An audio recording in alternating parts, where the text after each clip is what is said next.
Gateway के इस YouTube platform पर मैं ललित राठी एक बार फिर से आपका स्वागत करता हूं। जैसा कि आप जानते हैं, आप यहां पर इलेक्ट्रिकल इंजीनियरिंग की जो न्यूमेरिकल वाली सीरीज है उसको देख रहे हैं।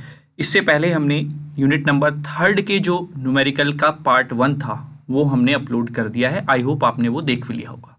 अब हम यूनिट नंबर 3 का जो न्यूमेरिकल का सेकेंड पार्ट है, यानी कि ट्रांसफार्मर के जो न्यूमेरिकल का सेकेंड पार्ट है उसको आज यहाँ पर कवर करने वाले हैं।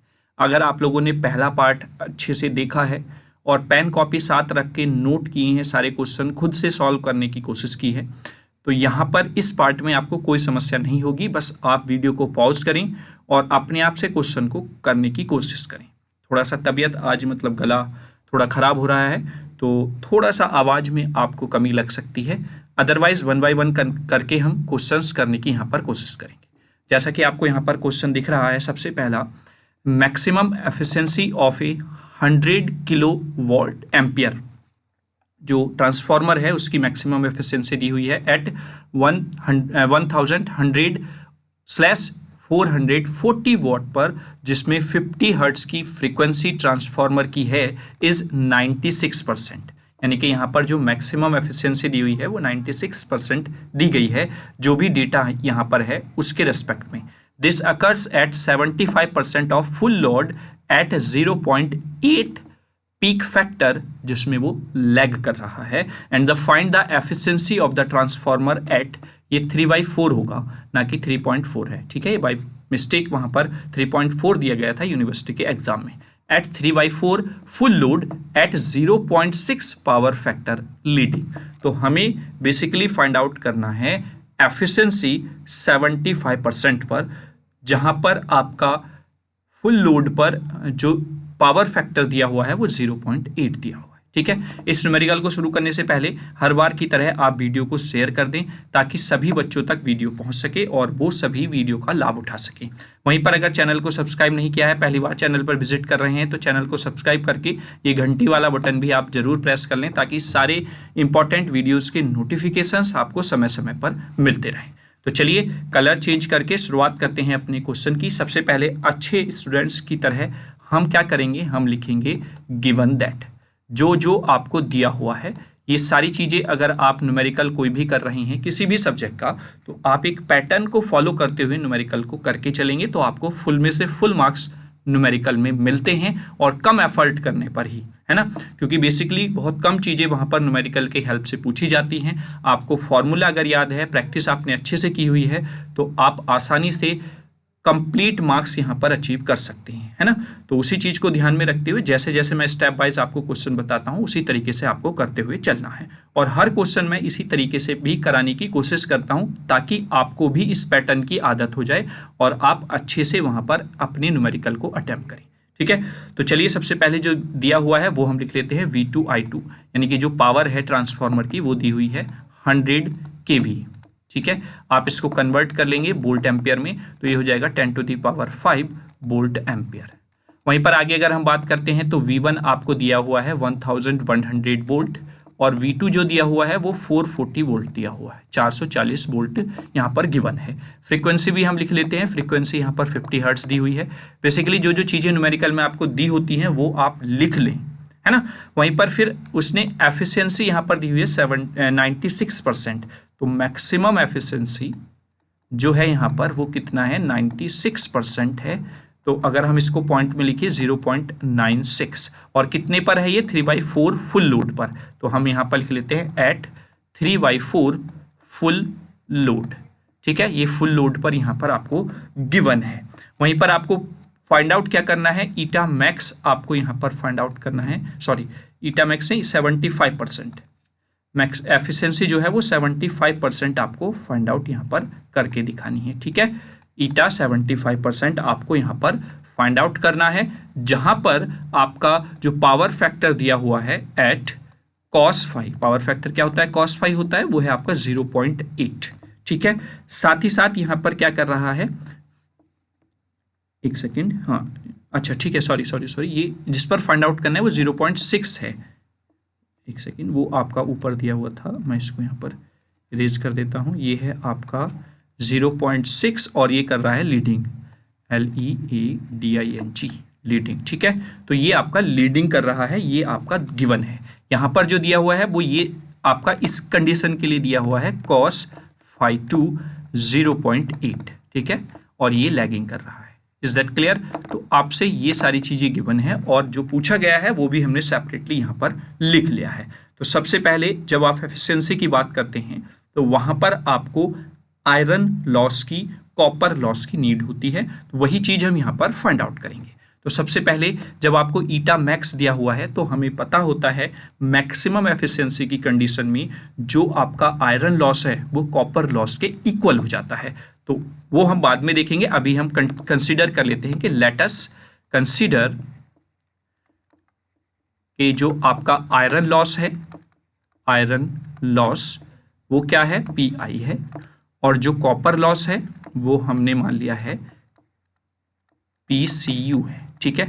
ये दोनों चीजें हमने मान ली हैं। तो सबसे पहले हमें यही दोनों चीजें फाइंड आउट करनी होंगी, तब हम ईटा मैक्स जो है 75% वो निकाल सकते हैं। तो सबसे पहला काम है हमारा फाइंड आउट करना है हमको पी आई और पी सी यू, ठीक है। तो पी आई हम कैसे निकाल सकते हैं, अभी मैंने आपको एक कंडीशन बताई है, फॉर द मैक्सिमम एफिशिएंसी यानी कि eta max P I becomes P U, है ना। तो लिखेंगे वी नो दैट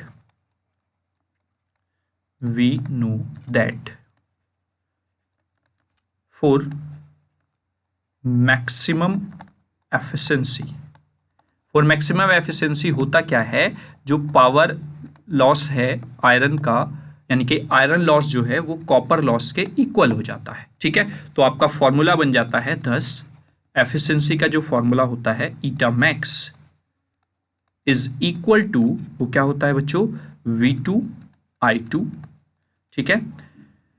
अब यहां पर जो दिया गया है वो दिया गया है 75% को कंसिडर करके, है ना। तो ये हो जाएगा 0.75%, ठीक है, वो 0.75 हो जाएगा आपका cos phi 2 अपॉन, यहां पर हो जाएगा आपका V2I2 0.75, यहां पर हो जाएगा cos phi 2 और it becomes Pi plus Pi, क्योंकि आपका कॉपर लॉस भी क्या हो जाता है, आयरन लॉस में कन्वर्ट हो जाता है। Is that clear? अब आप सारी वैल्यूज यहां पर पुट करेंगे, ये हो जाएगा 10 to the power 5 into 0.75 into 0.8 upon, यहां पर हो जाएगा 10 to the power 5 into 0.75 into 0.8 plus 2 into P I आपको दिया हुआ है या फाइंड आउट करना है, फाइंड आउट करना है ना बेटा, तो ये 2 PI हो जाएगा, ठीक है। जब आप इसको सॉल्व आउट कर लेंगे, क्योंकि आपको ईटा मैक्स की वैल्यू गिवन है वो है 0.96, तो आप इसकी जगह वैल्यू रखेंगे, क्रॉस मल्टीप्लाई करेंगे, सॉल्व आउट करेंगे, then you get PI is equal to कितना आपको मिल जाएगा, 1250 वॉट्स, ठीक है। क्लियर हुआ? आई होप आप लोग समझ गए होंगे इस चीज़ को कि आपका जो आयरन लॉस है वो यहाँ पर 1250 वॉट्स आ जाएगा। अब देखिए यहाँ पर एक चीज़ आपको समझने की ज़रूरत है बेटा, कि जब हमने ईटा मैक्स एफिशिएंसी लिखी है, हम बात कर रहे हैं यहाँ पर 96% की, फिर हम लिख रहे हैं यहाँ पर 0.75, वो इसलिए लिख रहे हैं बेटा क्योंकि हमें जो मैक्सिमम एफिशिएंसी दी हुई है, this occurs at 75% of full load, है ना, ये दिया हुआ है, और 0.8 पावर फैक्टर भी आपको गिवन है। बस आपको जो बाद में एफिशिएंसी निकालनी है वो ईटा 75% वो अलग से निकालनी है। तो ये जो यहाँ पर मैक्सिमम एफिशिएंसी है वो 75% ऑफ फुल लोड पर दिया हुआ है, फुल लोड का 75%। Is that clear? या आप यहाँ पर भी देखेंगे ना 3/4 फुल लोड, ये चीज आप यहाँ पर आपको क्लियर हो जाएगी। 3/4 का मतलब यहाँ पर 75% की ही वो बात कर रहा है, इसलिए हमने यहाँ पर 0.75 रखा हुआ है। क्लियर है? आई होप आप लोग समझ गए होंगे, जो यहाँ पर ट्रिक्स एक थोड़ी सी इसमें कॉन्सेप्चुअल चीज दी हुई है न्यूमेरिकल में, ठीक है। क्लियर हुआ? चलिए, तो आपका PI आ गया है, अब हमें यहाँ पर P4 कॉपर भी निकालना पड़ेगा, है ना। चलिए नेक्स्ट स्लाइड पर चलते हैं, वो न्यूमेरिकल मैंने यहाँ पर लिया हुआ है, ठीक है। तो अब हम यहाँ पर लिखेंगे, क्योंकि मैक्सिमम एफिशिएंसी की बात हो रही है, तो kilo volt ampere corresponding to maximum efficiency, है ना, कॉरेस्पॉन्डिंग टू मैक्सिमम एफिशिएंसी, है ना, मैक्सिमम एफिशिएंसी फॉर्मूला क्या होता है, V2I2 square root of iron loss upon copper loss. Is that clear? अब देखिए यहाँ पर KVA corresponding to maximum efficiency है और हम यहाँ पर बात कर रहे हैं 75% ऑफ द फुल लोड। तो यहाँ पर जो हम रखेंगे इसकी जगह पर वो रखेंगे 100, तो आपको दिया ही हुआ है, ये देखिए 100 दिया हुआ है मैक्सिमम, है ना, लेकिन हम 0.75% की बात कर रहे हैं, यानी कि 75% की हम बात यहाँ पर कर रहे हैं, तो इसलिए इसकी जगह पर तो आपका यही हो जाएगा। और जब आप टोटल की बात करेंगे तो वो 100 ही रखेंगे, किसकी जगह पर, V2I2 की जगह पर। ये थोड़ा सा ट्रिकी आपको चीजें समझनी पड़ेंगी, है ना। PI अभी हमने निकाला है 1250, आपसे PCU यहाँ पर फाइंड आउट करना है, तो ये PCU आपका हो जाएगा, एक सेकेंड मैंने यहाँ पर ये डबल कर दिया है, 1 सेकेंड, ठीक है, तो ये हो जाएगा PCU। ठीक, क्लियर हुआ? तो जब आप इसको सॉल्व आउट करेंगे, वैसे ये 100 से 100 तो यहाँ पर डायरेक्टली कट ही जाएगा, तो आपका PCU जो आएगा कैलकुलेटर से सॉल्व करने के बाद ये आ जाएगा आपका 2.22 इंटू 10⁻³ वॉट्स। तो आपका आयरन लॉस भी आ गया है, कॉपर लॉस भी आ गया, दोनों चीजें आपने फाइंड आउट कर ली है। अब सिंपल आपको कुछ नहीं करना है, आपको फॉर्मूला पता ही है एफिशिएंसी का, फॉर्मूला रखेंगे आपका आंसर आ जाएगा। We also know that हम ये भी जानते हैं कि जो एफिशिएंसी होगी 75%, वो क्या हो जाएगी बेटा, V2I2 इंटू 0.75, ठीक है, cos 5 ये हो जाएगा, अपॉन V2I2 0.75 इंटू हो जाएगा आपका cos 5 प्लस, अब यहाँ पर PI प्लस PCU ही रहेगा, यहाँ पर दोनों इक्वल नहीं होंगे क्योंकि यहाँ पर एक स्पेसिफिक वैल्यू के लिए, यानी कि 3/4 फुल लोड के लिए 75% पर एफिशिएंसी आपसे पूछी गई है, जहाँ पर पीक फैक्टर जो है वो 0.6 है। अब आप सारी वैल्यूज यहाँ पर रख देंगे, और अगर आप ध्यान से देखेंगे यहाँ पर, चूंकि हमें टोटल मैक्सिमम एफिशिएंसी यहाँ पर दी हुई है 100 kVA, तो आप डायरेक्टली यहाँ पर यही वैल्यू रखेंगे 10⁵ इंटू 0.75 और ये हो जाएगा 0.6, अपॉन में आपकी वैल्यू आएगी 10⁵ इंटू 0.75 इंटू 0.6। अब आगे वैल्यू रखेंगे PI की जो है 1250 प्लस, इसकी जगह पर वैल्यू रखेंगे, ये हो जाएगा आपका 222 और 0, मैं इसको रख सकता हूँ ना यहाँ पर, यानी कि इसको मैं अगर 10⁻³ हटा दूँ यहाँ से तो 222 वॉट्स ये आपको यहाँ पर मिलने वाला है, तो वो मैंने डायरेक्टली यहाँ पर रख दिया है। कैलकुलेटर से जब आप कैलकुलेट करेंगे तो ये आ जाएगा 75% इज इक्वल टू 0.948, यानी कि आपका 94.8% एफिशिएंसी आएगी जब 75% ऑफ लोड आप लगा रहे हैं ट्रांसफार्मर पर। Is that clear? I hope आप लोग इसको भी समझ गए होंगे। जो थोड़ा सा ट्रिकी और कॉन्सेप्चुअल चीज इसमें दी हुई थी उसको समझना यहाँ पर जरूरी है, और अगर आप ध्यान से पेन कॉपी साथ रख के अपने आप से खुद करने की कोशिश कर रहे हैं तो आपको कोई भी समस्या इसमें पिछले न्यूमेरिकल की तरह नहीं होगी। ठीक है, जो जिस तरीके से पिछले न्यूमेरिकल्स आप करते हुए आए हैं वहां पर आपको कोई समस्या देखने को नहीं मिलेगी। तो आपको यहां से ये भी पता चल गया होगा बेटा कि आपसे किस तरीके से वो लैंग्वेज को घुमाकर क्वेश्चन को हार्ड बनाने की कोशिश कर सकता है। ठीक है, लेकिन आप लोगों को फंसना नहीं है क्योंकि हम हर तरीके के क्वेश्चन को यहाँ पर कवर अप करने की कोशिश कर रहे हैं। क्लियर? चलिए, आई होप ये न्यूमेरिकल आपको समझ में आ गया होगा। अब हम नेक्स्ट न्यूमेरिकल की बात करते हैं। नेक्स्ट न्यूमेरिकल में क्या कह रहा है, draw and explain the equivalent circuit of the transformer.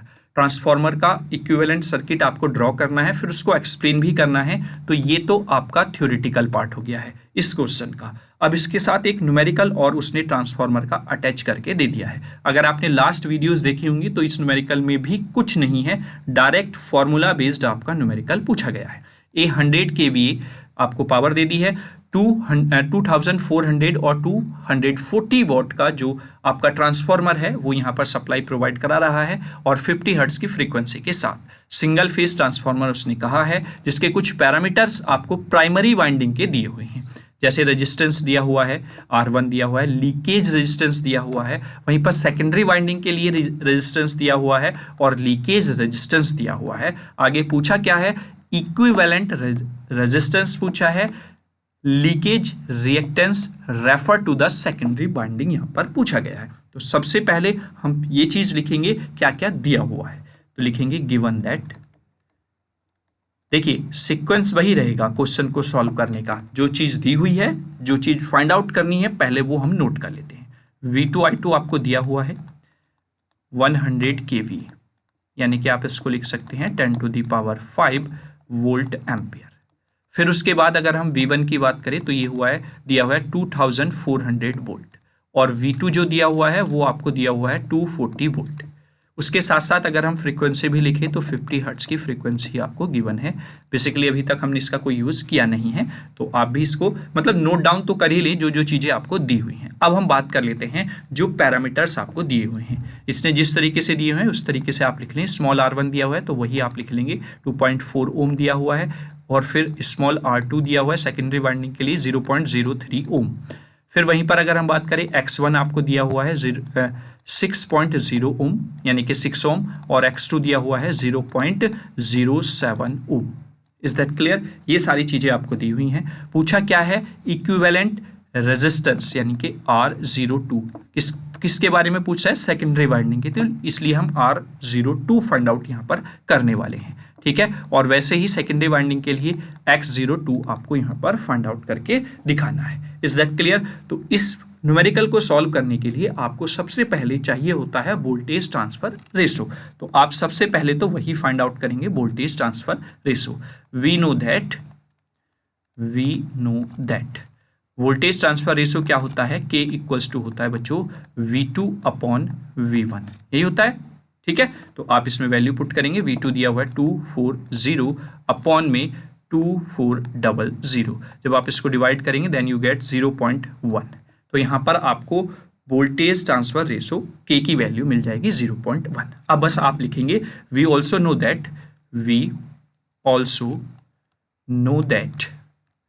अब जो चीज़ आपसे पूछी है वही आप चीज़ फाइंड आउट यहाँ पर कर लेंगे। आपसे R02 पूछा है तो R02 क्या होता है बच्चों, R02 होता है R2 प्लस R डैश।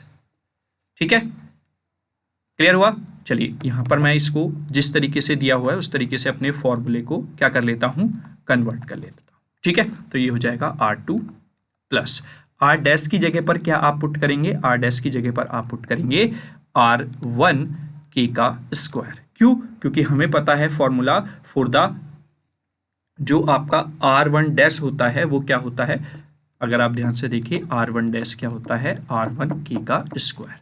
आपने अगर न्यूमेरिकल के फॉर्मूलेज जो हमने पीछे किए हैं वो सीट पर नोट किए होंगे तो आप तुरंत वहां पर रिकॉल कर लेंगे कि ये कहाँ से हमने फॉर्मूला लिखा है। ठीक है, तो जब आप वैल्यू पुट करेंगे R2 की यहाँ पर, तो R2 की वैल्यू दिया हुआ है 0.03, R1 की वैल्यू दिया हुआ है 2.4 और K की वैल्यू अभी आपने निकाला है 0.1 का स्क्वायर। तो आप इसको जब सॉल्व आउट कर लेंगे तो R02 आपको यहाँ पर मिल जाएगा 0.054 ओम। तो यही आपसे पूछा गया था, आपसे इक्विवेलेंट रेजिस्टेंस की वैल्यू फाइंड आउट करने के लिए कहा गया था फॉर द सेकेंडरी वाइंडिंग। ऐसे ही आपको फाइंड आउट करना है लीकेज रिएक्टेंस यानी कि X02। ठीक है, सेकेंडरी वाइंडिंग के लिए ही हम फाइंड आउट कर रहे हैं, तो यहाँ पर आ जाएगा बेटा X2 प्लस यहाँ पर X डैश आ जाएगा। ठीक है, कौन सी वाइंडिंग का डैश आ जाएगा, यहाँ पर 1 का, फर्स्ट वाइंडिंग के लिए। अच्छा, मैंने यहाँ पर नहीं लिखा, यहाँ पर भी आप लिख लीजिए। ठीक है, तो ये आपका फॉर द फर्स्ट वाइंडिंग का X डैश होगा, और वो भी क्या होता है वो भी आप इसी तरीके से लिखेंगे। तो X2 प्लस ये हो जाएगा X1 और यहाँ पर हो जाएगा K।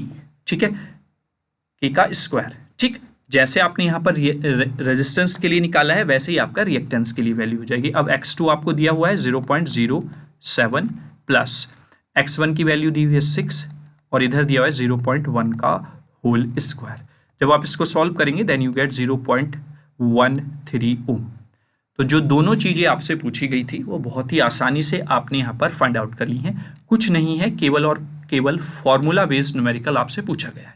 जो जो चीज़ें दी हुई हैं पहले आप वो लिख लेंगे, फिर आपको जो फॉर्मूले पता हैं वो फॉर्मूले लिखकर सबसे पहले आप वैल्यू फाइंड आउट करेंगे के की, यानी कि वोल्टेज ट्रांसफर रेशो। जब वो निकल जाएगा तो डायरेक्टली आपका इक्विवेलेंट रेजिस्टेंस और लीकेज रिएक्टेंस किस वाइंडिंग के लिए पूछा है वो आप फाइंड आउट कर सकते हैं। अगर आप पहले से वीडियो देख रहे हैं, लास्ट वाले न्यूमेरिकल्स की भी प्रैक्टिस आपने अच्छे से की है, तो ये तो सेकेंडरी बाइंडिंग के लिए पूछा गया है। फॉर द प्राइमरी बाइंडिंग भी आप यहाँ से फाइंड आउट कर सकते हैं वैल्यूज। क्लियर? चलिए, आई होप ये वाला न्यूमेरिकल भी आपको बहुत अच्छे से समझ में आ गया होगा। नेक्स्ट न्यूमेरिकल की बात कर लेते हैं। देखिए, जिस तरीके का न्यूमेरिकल अभी हमने पीछे किया है उसी तरीके का न्यूमेरिकल यहाँ पर भी पूछा गया है। अब यहाँ पर दोनों के लिए, for the primary as well as for the secondary, दोनों के लिए आपसे यहाँ पर वैल्यू फाइंड आउट करने के लिए उसने कहा है। तो देखते हैं किस तरीके से यहाँ पर उसने वैल्यूज आपसे पूछी हैं। एन 1100 वोल्ट और 110 वोल्ट का जो ट्रांसफर आपका कर रहा है ट्रांसफॉर्मर, उसकी पावर है 22 kV। सिंगल फेज ट्रांसफॉर्मर है जिसकी प्राइमरी रेजिस्टेंस एंड रिएक्टेंस की वैल्यू उसने दी हुई है। वहीं पर सेकेंडरी रेजिस्टेंस और रिएक्टेंस उसने यहाँ पर गिवन है। और कैलकुलेट आपको क्या करना है, resistance equivalent, reactance equivalent for the secondary refer to the primary. मतलब सेकेंडरी से प्राइमरी के रेस्पेक्ट में उसने पूछा है। पहला तो ये वैल्यू आपसे पूछी गई है। दूसरे पार्ट में क्या पूछा है, total resistance reactance refer to the primary.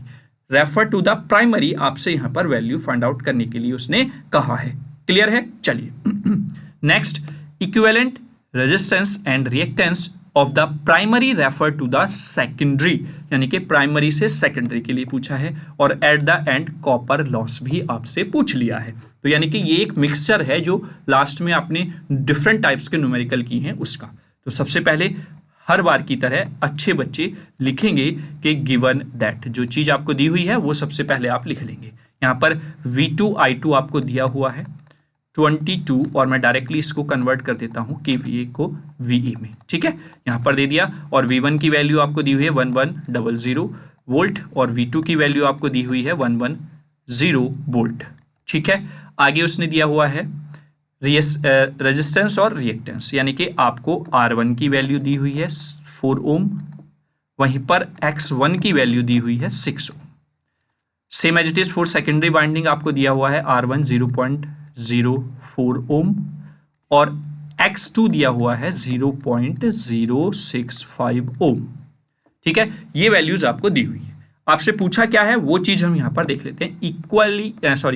Equivalent resistance and reactance of the secondary refer to the primary, ये यहां पर पूछा गया है। दैट मीन्स आपसे पूछा गया है R2 डैश और X2 डैश, जो आप फाइंड आउट करते हैं। अभी पीछे वाले न्यूमेरिकल में आपने ये वैल्यू फाइंड आउट की थी। फाइंड आउट मतलब डायरेक्टली आपने इसकी जगह पर वैल्यू रख दी थी फॉर्मूले में। फिर total resistance and reactance refer to primary पूछा है। दैट मीन्स यहां पर टोटल की बात कर रहा है तो R01 पूछा है और X01 की वैल्यू यहां पर पूछी गई है। फिर equivalent resistance and reactance of primary refer to secondary पूछा गया है। तो दैट मीन्स नेक्स्ट आपसे पूछा गया है R1 डैश और R2 डैश की वैल्यू। ये दोनों वैल्यूज आपको, सॉरी R2 नहीं, X, एक सेकेंड, प्राइमरी के लिए पूछा है ना। हाँ, तो सेकेंडरी का तो कुछ लिख ही नहीं सकते बेटा। यहाँ पर पूछा गया है X1 डैश, ये दोनों वैल्यूज यहाँ पर पूछी गई हैं। और टोटल कॉपर लॉस यानी कि PCU आपसे यहाँ पर पूछा गया है। तो ये सारी चीजें आपसे इस न्यूमेरिकल में पूछी गई हैं। तो अगर टोटल वैल्यूज आप देखें तो 1 2 3 4 5 6 7 मार्क्स का ही आपका क्वेश्चन है। 7 ही चीजें आपसे उसने पूछी हैं, यानी कि हर एक चीज जो आप फाइंड आउट करते जाएंगे एक एक नंबर आपका बनता जाएगा। इसी तरीके से स्टेप मार्किंग न्यूमेरिकल में होती है। ठीक है, तो सबसे पहले आप voltage transfer ratio find out करेंगे, यानी कि K की वैल्यू आप निकालेंगे जो कि होती है V2/V1। V2 है आपका 110 और ये है 1100। ठीक है, तो यहां से आपको वैल्यू सीधा सीधा मिल जाएगी 0.1। क्लियर हुआ? अब 1 बाय 1 करके हम वैल्यू को फाइंड आउट करते हैं। पहली वाली टर्म को अगर हम देखें, आपसे पूछा है R2 डैश, और R2 डैश हमें पता है R2 क्या होता है बच्चों, अभी हमने पीछे लिखा है ना, R2 इज इक्वल टू होता है आपका R2 डैश इंटू K का स्क्वायर। तो यहां से आपको R2 डैश की वैल्यू आसानी से मिल जाएगी। वो क्या होगी, R2/K का स्क्वायर। R2 की वैल्यू कितनी दी हुई है, 0.04 अपॉन के की वैल्यू कितना आया है 0.1, इसका हो जाएगा होल स्क्वायर, जब आप इसको डिवाइड करेंगे देन यू गेट 4 ओम। पहली वैल्यू निकल गई आपकी, यानी कि इक्विवेलेंट रेजिस्टेंस जो है सेकेंडरी रेफर टू प्राइमरी वो आपने फाइंड आउट कर लिया है। ऐसे ही आपका x2 डैश हो जाएगा। x2 डैश क्या होगा बच्चों, x2 डैश हो जाएगा आपका x2 अपॉन k का स्क्वायर, है ना। तो x2 अपॉन k स्क्वायर आपका हो जाएगा। x2 की वैल्यू भी आपके पास है 0.065 और k की वैल्यू 0.1 का whole square, then it becomes 6.5 ohm. तो पहले वाले वैल्यू में या पहले वाले टर्म्स में, पहले वाले पार्ट में जो दो वैल्यू आपसे पूछी गई थी वो दोनों आपने फाइंड आउट कर ली है। ठीक है, क्लियर। चलिए अब दूसरे पार्ट की बात कर लेते हैं। दूसरे पार्ट में उसने पूछा है total resistance refer to the primary और total reactance refer to the primary. तो दैट मीन्स R01, अभी हमने लास्ट वाले न्यूमेरिकल में किया है। R01 होता क्या है, R01 होता है बेटा R1 प्लस R2 का डैश। ठीक है, तो आप वैल्यू रखेंगे। R1 की वैल्यू यहाँ पर है हमारे पास, R2 डैश की अभी आपने निकाली है, तो R1 की वैल्यू आपके पास है 4 प्लस R2 डैश अभी आपने निकाला है 4 ओम, तो 4 प्लस 4 कितना हो जाएगा 8 ओम आपको यहाँ पर वैल्यू मिलने वाली है। ठीक है, वहीं पर अगर हम दूसरी तरफ देखें टोटल रिएक्टेंस पूछा है, यानी कि X01 यहाँ पर पूछा गया है, वो क्या हो जाएगा X1 plus X2 dash. X1 की वैल्यू आपको गिवन है 6 ओम प्लस X2 डैश अभी आपने निकाला है पहले पार्ट में 6.5। ठीक है, देन यू गेट 12.5 ओम। तो सेकंड पार्ट में जो दो चीजें आपसे पूछी गई थी वो भी आपने यहां पर फाइंड आउट कर ली है। आई होप यहां तक आपको कोई प्रॉब्लम नहीं होगी। 4 चीजें आपने निकालनी है, यानी कि 4 नंबर आपके पूरे हो गए।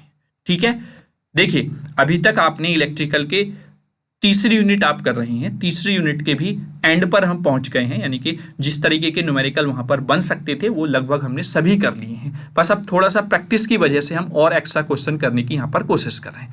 तो आपको कहीं पर भी ऐसा नहीं लग रहा होगा कि आपको न्यूमेरिकल में समस्या आने वाली है। 2 या 3 न्यूमेरिकल छोड़कर जो कि कॉन्सेप्चुअल हैं उसमें थोड़ा सा आपको अपना दिमाग लगाना पड़ेगा, अदरवाइज कहीं पर भी कोई प्रॉब्लम नहीं है। डायरेक्टली फॉर्मूला बेस्ड आपके न्यूमेरिकल पूछे जाते हैं, बहुत इजी न्यूमेरिकल होते हैं, तो डरने की घबराने की बिल्कुल भी आप लोगों को जरूरत नहीं है। ठीक है, चलिए नंबर 3 जो आपसे पूछा गया है उसमें भी 2 टर्म्स आपसे पूछी गई हैं। यहां पर पूछा गया है इक्विवेलेंट रेजिस्टेंस और reactance of primary refer to secondary, यानी कि सेकेंडरी को रेफर्ड करते हुए यहां पर वैल्यू को पूछा गया है प्राइमरी का। ठीक है, तो आपसे पूछा गया है R1 डैश। हमें पता है R1 डैश क्या होता है बच्चों, R1 डैश होता है R1 प्लस K का स्क्वायर। ठीक है, प्लस होता है नहीं, मल्टीप्लाई। तो ये अगर आप न्यूमेरिकल के फॉर्मूले साथ के साथ नोट करते हुए जा रही हैं तो मैं गारंटी के साथ कहता हूं 5 मिनट लगेंगी आपको पूरे फॉर्मूले रिवाइज करने में और पूरे न्यूमेरिकल का सिनेरियो रिकॉल करने में, अगर आपने सीट तैयार की हुई है तो। अदरवाइज समस्या आएगी, पेपर ही पलटते रह जाएंगे और टाइम निकलता चला जाएगा। ठीक है, तो R1 की वैल्यू हमें दी हुई है बेटा 4 ओम, K की वैल्यू हमने निकाली है 0.1 का होल स्क्वायर रख देंगे, देन यू गेट 0.04 ओम। वहीं पर जब आप वैल्यू निकालेंगे X1 डैश की तो X1 multiply by K square. ठीक है, ये आपका वैल्यू हो जाएगी। ठीक है, X1 की वैल्यू 6 है, K की वैल्यू आपको 0.1 का होल स्क्वायर दिया हुआ है, दैट मीन्स 0.06 ओम आपको यहाँ पर मिलने वाला है। तो ये 2 वैल्यूज जो आपसे थर्ड पार्ट में पूछी गई थी वो आपने प्राइमरी बाइंडिंग के लिए फाइंड आउट कर ली है। ठीक है, अब लास्ट में आपसे पूछा गया है कॉपर लॉस। कॉपर लॉस के 3 से 4 फॉर्मूले मैंने लिखवाए थे, 3 फॉर्मूले मैंने आपको लिखवाए थे जब एक न्यूमेरिकल मैं करा रहा था और मैंने कहा था इनको आप नोट कर लें। तो वहां से जो भी फॉर्मूला आपका सटीक बैठता है वो यहां पर आप पुट कर देंगे। तो we also know that copper loss का जो फॉर्मूला होता है वो हो जाएगा I1 स्क्वायर और ये हो जाएगा R01। ठीक है, अब आप सोचेंगे कि यहाँ पर I1 कहाँ से आएगा, I1 आएगा जो उसने पावर दी हुई है उसके रेस्पेक्ट में आप उसको डिवाइड कर देंगे, क्योंकि I1 की बात हो रही है तो V1 से, और इसकी जगह पर इसका डायरेक्टली स्क्वायर आप करेंगे और R01 आपकी वैल्यू आपको पता है वो आप यहाँ पर पुट कर देंगे। अभी आपने सेकेंड टर्म में निकाली है ना यहाँ पर, ठीक है, तो वो वैल्यू आप पुट कर देंगे। तो जब आप वैल्यू पुट करेंगे तो ये था आपका 22 × 10⁻³ अपॉन V1 की वैल्यू आपको दी हुई है 1100, इसका हो जाएगा होल स्क्वायर और ये आया था आपके पास 8 ओम। ठीक है, जब आपने वैल्यूज रख दी और सॉल्व आउट किया इसको, तो पहले अगर मैं डायरेक्टली थोड़ा सा करने की कोशिश करूं तो ये माइनस के पावर 2 हो जाएगी, 11 2 जा 2 हो जाएगा, तो यहाँ से बचेगा आपके पास 20 का स्क्वायर कितना हो जाएगा 400 और इंटू 8, अदरवाइज आप कैलकुलेटर से तो इसको कर ही लेंगे, लगभग 3200 वॉट आपकी पावर यहाँ पर आ जाएगी, यानी कि कॉपर लॉस जो है वो 3200 वॉट्स आपको देखने को मिल जाएगा। तो कहने का मतलब ये है कि 7 की 7 टर्म जो आपसे इस न्यूमेरिकल में पूछी गई थी वो 1 बाय 1 करके आपने सारी फाइंड आउट कर ली है और कहीं पर भी कोई कॉन्सेप्ट नहीं लगा है, केवल और केवल सीधे फॉर्मूले यहाँ पर रखे गए हैं और आप सीधे फॉर्मूलों की हेल्प से इस न्यूमेरिकल को आसानी से कर ले जाएंगे। मुझे पूरी उम्मीद है आप इस न्यूमेरिकल में कहीं पर भी आपको कोई भी प्रॉब्लम नहीं होगी, कोई भी समस्या का सामना आपको नहीं करना पड़ेगा। ठीक है, क्लियर हुआ? चलिए अब नेक्स्ट न्यूमेरिकल और देखते हैं हम किस तरीके से आपसे नेक्स्ट न्यूमेरिकल में क्या चीजें पूछी गई हैं। आगे कह रहा है बेटा वो a transformer is rated at 100 kV at full load, it's copper loss is 1200 watts and iron loss are 960 watt, यानी कि कॉपर लॉस दे दिया है, आयरन लॉस दे दिया है। सबसे पहली एफिशिएंसी पूछी है उसने फुल लोड पर जब आपका पावर फैक्टर यूनिटी है। ठीक है, वहीं पर एफिशिएंसी पूछी है हाफ लोड पर जब पावर फैक्टर 0.8 है।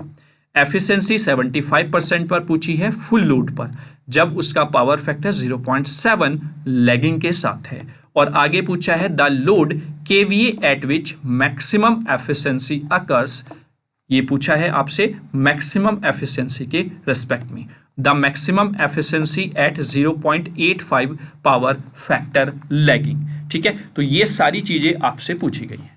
देखिए अगर आप ध्यान से लास्ट वाले क्वेश्चंस जो हमने प्रीवियस वीडियोस के माध्यम से या इस वीडियो में जो न्यूमेरिकल किए हैं, अगर वो आपने बहुत अच्छे से प्रैक्टिस की है तो यहाँ पर इस न्यूमेरिकल में आप कहीं पर भी नहीं फंसोगे।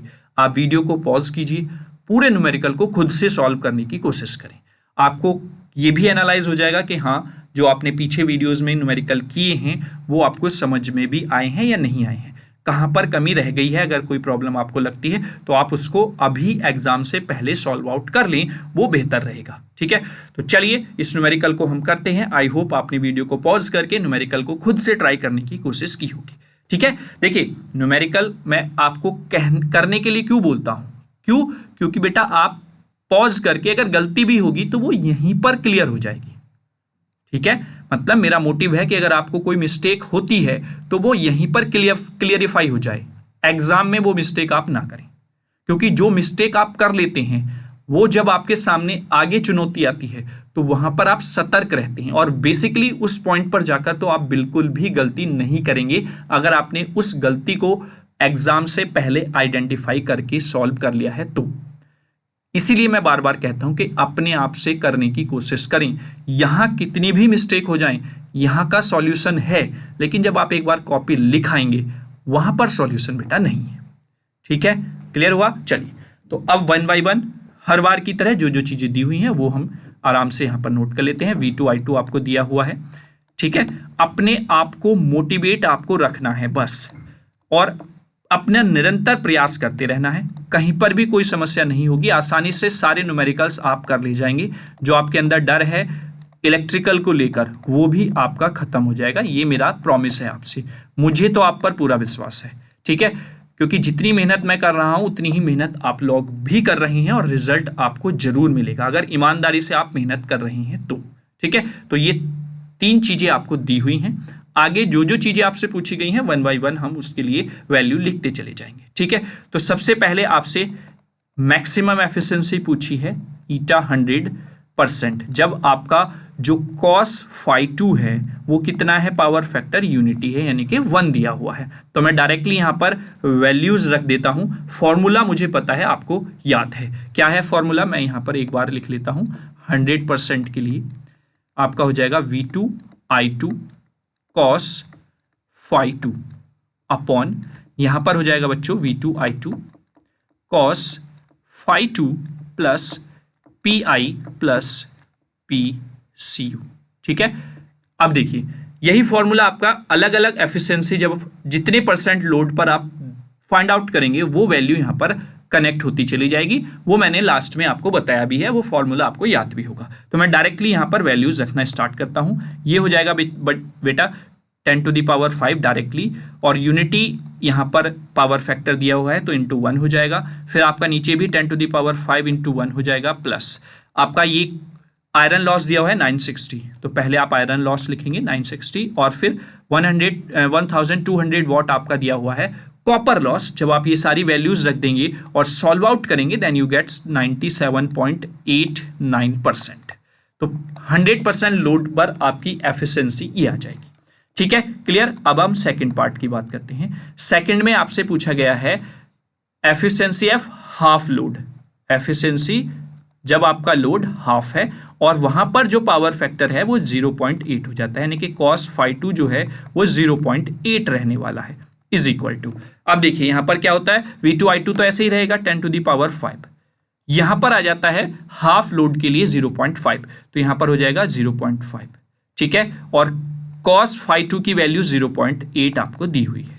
सेम चीज यहां पर आ जाएगी 10⁵, वहीं पर आ जाएगा 0.5 मल्टीप्लाई में हो जाएगा ये इंटू 0.8 प्लस 960 तो ऐसे ही रहेगा, प्लस बेटा जो आपका कॉपर लॉस है उसका भी, उस पर भी इफेक्ट पड़ता है लोड का, तो यहां पर उसका जितना लोड है उसके परसेंटेज को कन्वर्ट करके वैल्यू में उसका स्क्वायर कर देते हैं, इनटू आपका ये हो जाएगा 1200। ठीक है, ये वैल्यूज जब आपने पुट कर दी, अब इसको आप कैलकुलेटर से जब सॉल्व आउट करेंगे तो वो वैल्यू आपको मिलेगी लगभग 96.9%। ठीक है, लगभग 97% आपको यहां पर वैल्यू मिलने वाली है जब आपका लोड कितना है 50% है। कैलकुलेटर से वैल्यूज कैलकुलेट करते हुए चलें। अगर कोई वैल्यू गलत आ रही है कमेंट बॉक्स में कमेंट कर दें, मैं उसको खुद से करके आपको आंसर सही है आपका या फिर कोई मिस्टेक है वो मैं आपको बता दूंगा।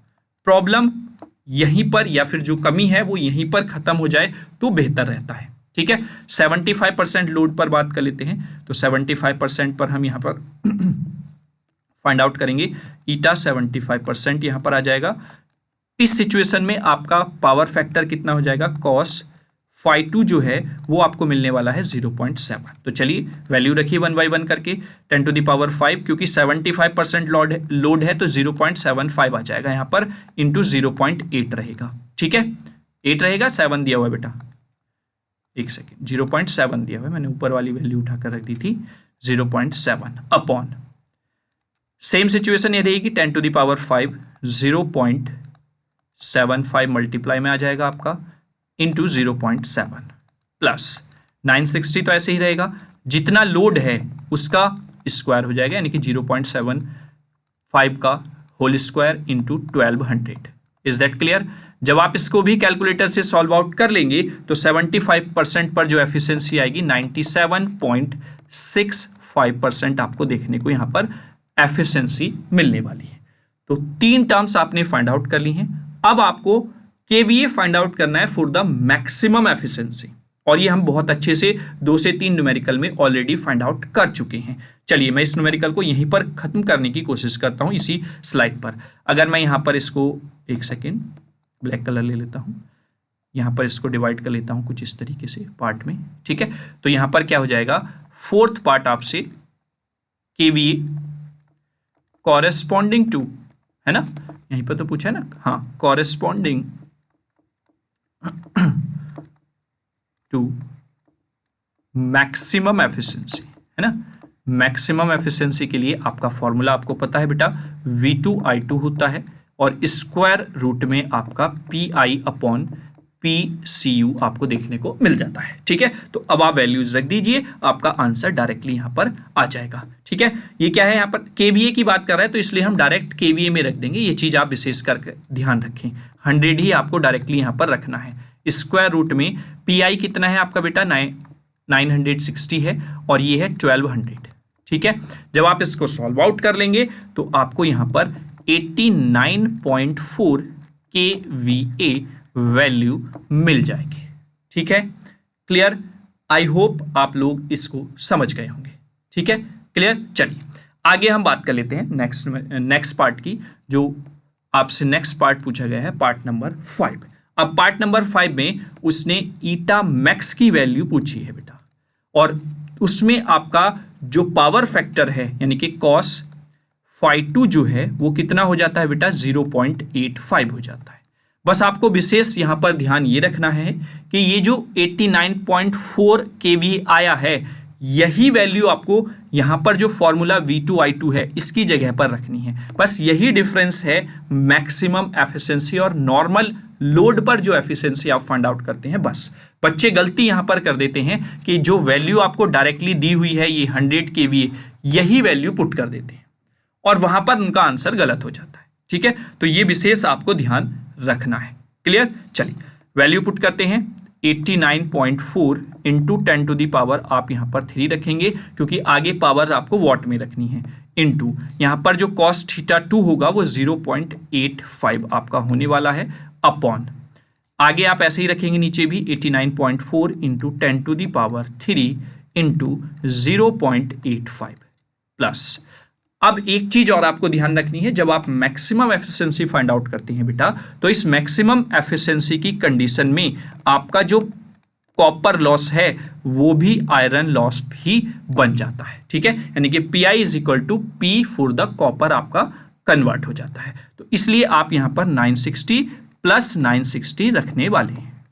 क्लियर हुआ? चलिए जब आप इसको सॉल्व आउट कर लेंगे कैलकुलेटर की हेल्प से, आपको कैलकुलेटर अलाउ है तो आप कैलकुलेटर जरूर लेकर जाएं, अदरवाइज आपका कैलकुलेशन का बहुत सारा टाइम कंज्यूम हो जाएगा और वो अगर कैलकुलेटर आपने यूज किया है तो वो आप बचा सकते हैं। ठीक है, तो ये 97.53% आपको देखने को मिल जाएगा। तो देखिए जो ये कहते हैं ना कि 7 मार्क्स के क्वेश्चन के लिए आपको 5 से 6 पेपर भरने हैं, भाई कैसे भर देंगे आप इस न्यूमेरिकल में, कैसे भर सकते हैं मुझे बताइए।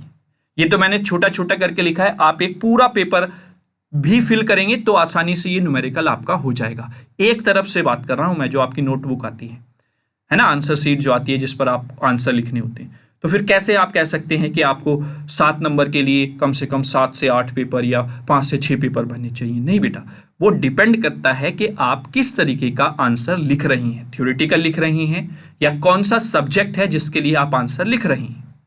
ठीक है, तो वो कॉन्सेप्ट से दिमाग से अपने कॉन्सेप्ट निकाल दें कि 7 नंबर के क्वेश्चन के लिए हमें 5 से 6 पेपर भरने ही भरने होते हैं, है ना। इसमें भर के दिखाइए आप न्यूमेरिकल में, या जो कहता है उससे पूछिए इस 7 नंबर के न्यूमेरिकल में कैसे हम 7 से 8 पेपर भरें, क्या इसको 5-6 बार करके आएंगे? ठीक है, तो वो चीज़ आप विशेष ध्यान रखें। बार बार बच्चे कमेंट करके भी वैसे भी पूछते रहते हैं कि सर 7 नंबर के लिए कितना लिखें, है ना। इतना लिखें जितनी ज़रूरत है, बस इसका आंसर यही है। क्लियर हुआ? तो आई होप आपने सारी चीज़ें एंजॉय की होंगी और आसानी से जो जो चीज़ें यहाँ पर पूछी गई थी वो फाइंड आउट कर ली हैं। मैंने ये एक एक्स्ट्रा स्लाइड दी है, आप वीडियो को पॉज करके फिर से इसको करने की खुद से कोशिश करें, प्रैक्टिस करें, तभी आप आसानी से न्यूमेरिकल्स को समझ सकते हैं। करके आएंगे एग्जाम में, कोई समस्या नहीं होगी जब तक आप अपने आप से करके नहीं देखेंगे। ठीक है, चलिए सेकेंड लास्ट न्यूमेरिकल है आज की वीडियो का, और ट्रांसफॉर्मर की जो सेकेंड पार्ट है उसका, तो आपके ट्रांसफॉर्मर वाले न्यूमेरिकल भी सारे खत्म हो जाएंगे, फिनिश हो जाएंगे। आई होप आपने सारे न्यूमेरिकल्स एंजॉय किए होंगे और बहुत अच्छे से आपको समझ में भी आए होंगे, क्योंकि एक ही पैटर्न मैंने फॉलो करने की कोशिश की है और इजी से इजी लैंग्वेज में आसानी से आपको बताने का प्रयास किया है, ताकि सारी चीज़ें आपको ट्रांसपेरेंट तरीके से क्लियर हो जाए। ठीक है, चलिए देखिए, आप इस न्यूमेरिकल को देखते ही बहुत आसानी से आराम से इस न्यूमेरिकल को कर ले जाएंगे, क्योंकि अभी हम ऑलरेडी ऐसा न्यूमेरिकल कर चुके हैं। 100 kVA दिया हुआ है पावर, सिंगल फेज ट्रांसफॉर्मर है, आयरन लॉस दिया हुआ है, कॉपर लॉस दिया हुआ है, कुछ नहीं है इस न्यूमेरिकल में, बस आप सीधे लिखेंगे गिवन दैट। ठीक है, गिवन दैट में आपको सबसे पहले दिया हुआ है V2I2 जो कि है आपका 10 टू दी पावर 5 VA। ठीक है, वहीं पर आपको आयरन लॉस दिया हुआ है PI 600 वाट, वहीं पर आपको कॉपर लॉस दिया हुआ है PCU, ये हो जाएगा 1500 वाट। ठीक है, फुल लोड की बात, फुल लोड करंट यहाँ पर बोल रहा है calculate the efficiency full load जब उसका पावर फैक्टर 0.8 है, हाफ लोड जब उसका पावर फैक्टर यूनिटी है। ठीक है, तो कुछ आपको नहीं करना है, 100% पर आपको एफिशिएंसी पूछी है, 100% लोड पर और 50% लोड पर आपसे एफिशिएंसी पूछी गई है। बस आप फॉर्मूला रखिए, वैल्यू पुट कीजिए, आपका आंसर मिल जाएगा।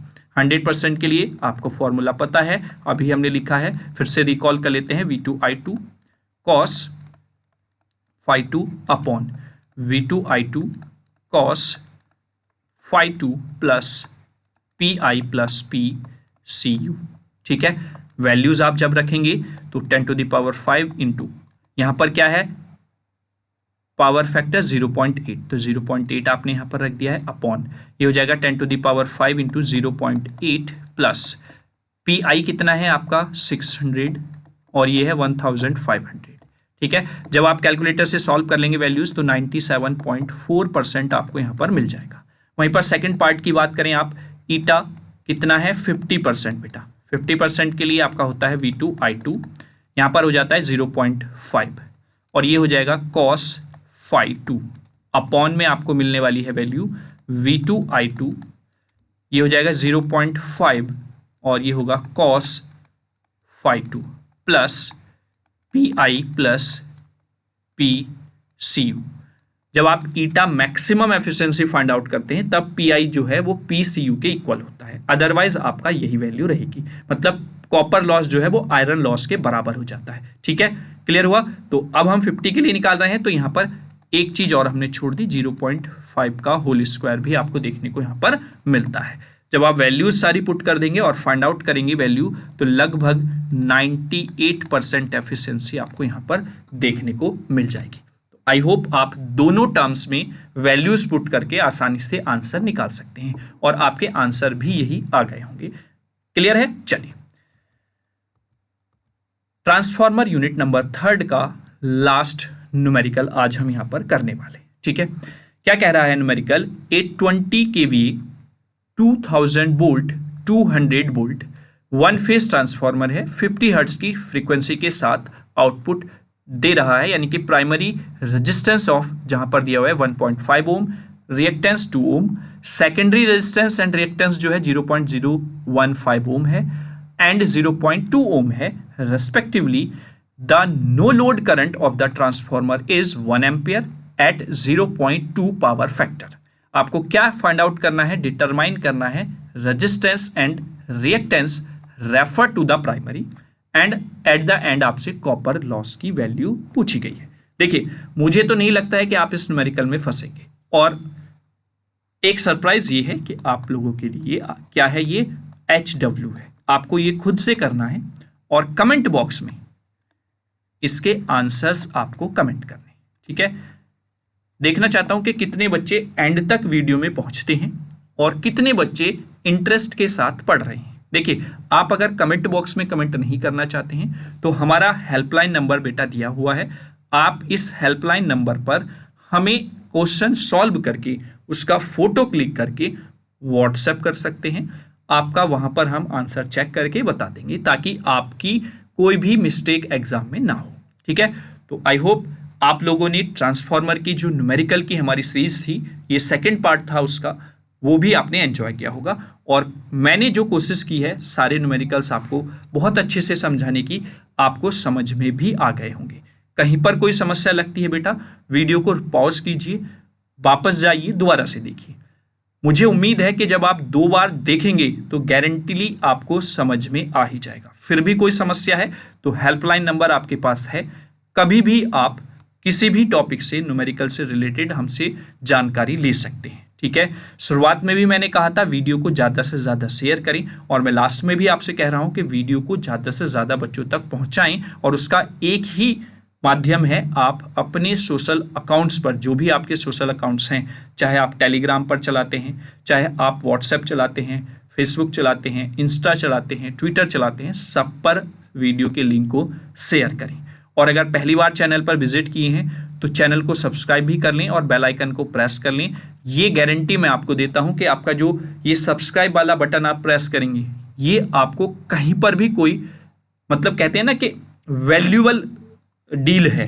अगर आपको लगता है कि सब्सक्राइब करने में आपका कुछ जा रहा है तो कहीं पर भी आपको निराशा देखने को नहीं मिलेगी। जो भी सब्जेक्ट हमारे यूट्यूब चैनल पर अवेलेबल है, अगर आप हमारे यूट्यूब चैनल से पढ़ते हैं ठीक है, तो आप बेफिक्र होकर सारी वीडियोस देख सकते हैं, कहीं पर आपको निराशा हाथ नहीं लगेगी, यानी कि एक वैल्यूएबल डील आपकी रहेगी। बस आप सब्सक्राइब वाला बटन प्रेस कर लें, ठीक है, शेयर वीडियो को ज़्यादा से ज़्यादा कर दें और अपने वैल्यूएबल कमेंट्स भी कमेंट बॉक्स में लिख दें, क्योंकि यही दो माध्यम हैं जिससे हमें मोटिवेशन मिलता है कि हम आप लोगों के लिए और बेहतर कर सकें, या जितना बेहतर हो सकता है, बेस्ट से बेस्ट हो सकता है, उतना हम आपके लिए कर सकें। ठीक है, तो चलिए अब नेक्स्ट वीडियो में मिलेंगे यूनिट नंबर 4 के न्यूमेरिकल्स के साथ। तब तक के लिए बहुत ही ईमानदारी से अपने लिए मेहनत करते रहें ताकि एग्जाम में कोई समस्या आपको ना आए। ठीक है, तो चलिए, वीडियो देखने के लिए और अपना विश्वास बनाए रखने के लिए थैंक यू सो मच।